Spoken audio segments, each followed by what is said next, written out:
नमस्कार, मी Neha. Deshonnati news bulletin मध्ये आपलं स्वागत आहे. तुम्ही ऐकत आहे आजच्या ठळक घडामोडी.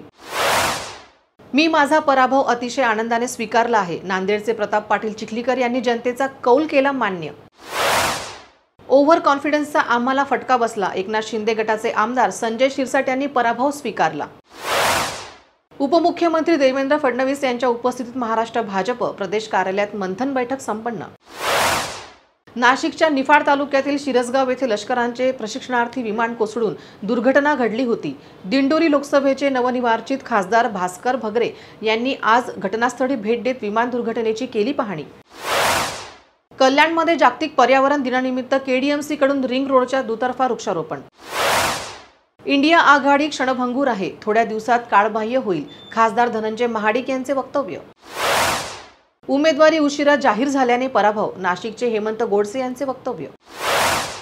ठाण्यातील विजयांचे संपूर्ण श्रेय नरेंद्र मोदी आणि एकनाथ शिंदे यांना जाते, आमदार प्रताप सरनाईक यांचे विधान.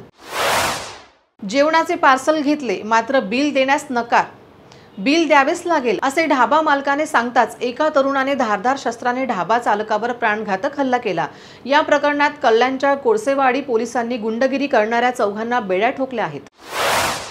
ठाकरे गटाचे नवनिर्वाचित खासदार राजाभाऊ वाजे, आम आदमी पक्षाचे दिलीप मेहता आणि प्रीती मेनन शर्मा यांनी मातोश्रीवर उद्धव ठाकरेंची घेतली भेट. उत्तर प्रदेशचे भीम आर्मीचे नेते चंद्रशेखर आझाद यांच्या लाखोंच्या मतांनी विजय, धुळे कार्यकर्त्यांचा जल्लोष. रत्नागिरी ग्रामीण भागात आज दुपारपासून पावसाची हजेरी. संविधानाचे रक्षण यापुढे देशावर राज्य करतील, आमदार यशोमती ठाकूर यांनी व्यक्त केला विश्वास. ज्यांच्याकडे बहुमत नाही, आकडे नाहीत, ते सरकार बनवण्याच्या गोष्टी करतात, मुख्यमंत्री एकनाथ शिंदे यांचे विरोधकांवर टीकास्त्र. नाल्यातील गाळ रस्त्यावर आढळल्यास कारवाई करणार, कल्याण डोंबिवली महापालिका आयुक्तांचा इशारा. जागतिक पर्यावरण दिनानिमित्त धुळ्यात उपविभागीय पोलीस अधिकारी कार्यालय, शहर पोलीस स्टेशन आणि महिला दक्षता समितीच्या संयुक्त विद्यमाने वृक्षारोपण करून पर्यावरण दिवस साजरा करण्यात आला. सत्ताधाऱ्यांनी महाराष्ट्रातील दुष्काळ, बेरोजगारी, शेतकऱ्यांचे प्रश्न या सगळ्यांकडे दुर्लक्ष केले, विधानसभेचे विरोधी पक्षनेते विजय वडेट्टीवार यांची टीका. जनतेच्या प्रतिसादामुळे महाविकास आघाडीला यश मिळालं, शिवसेना उद्धव बाळासाहेब ठाकरे गटाचे राष्ट्रीय प्रवक्ते आनंद दुबे यांनी मानले जनतेचे आभार. आशिष शेलारांनी संन्यास घेण्याचा मुहूर्त सांगावा, मी त्यांना भगवे कपडे, रुद्राक्ष माळा, ताटी लोटी अंथरूण घेऊन देईल, शिवसेना ठाकरे गटाच्या नेत्या सुषमा अंधारे यांचा शेलारांना खोचक टोला. शरद पवारांच्या पुरोगामी विचारधारणेला लोकांनी दाद दिली, आमदार रोहित पवार यांचे वडील राजेंद्र पवार यांनी शरद पवारांवर उधळली स्तुतीसुमने. नांदेड जिल्ह्यात विकासाला चालना देणार, नवनिर्वाचित खासदार वसंत चव्हाण यांचा संकल्प. सैन्य दलात गेल्या 23 वर्षापासून कार्यरत असलेल्या जळगाव जिल्ह्याच्या भडगाव तालुक्यातील महिंदळे येथील जवान संदीप पाटील यांचे सोमवारी हृदयविकाराच्या झटक्याने निधन झाले. त्यांचे पार्थिव महिंदळे या गावी आणण्यात आले.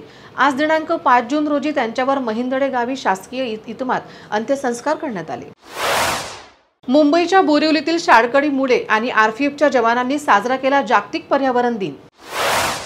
शेतकऱ्यांच्या समस्या सोडविण्यावर विशेष लक्ष असणार, यवतमाळ वाशिम मतदारसंघाचे नवनिर्वाचित खासदार संजय देशमुख यांचे आश्वासन.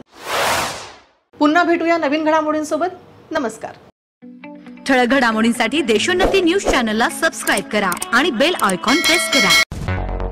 मुंबई, पुणे, नागपूर, मराठवाडा असो का विदर्भ, राजकीय, सामाजिक, शैक्षणिक क्षेत्र असो का क्रीडा, सर्वच घडामोडीचे विश्लेषण पाहायला विसरू नका. फक्त देशोन्नती न्यूजवर.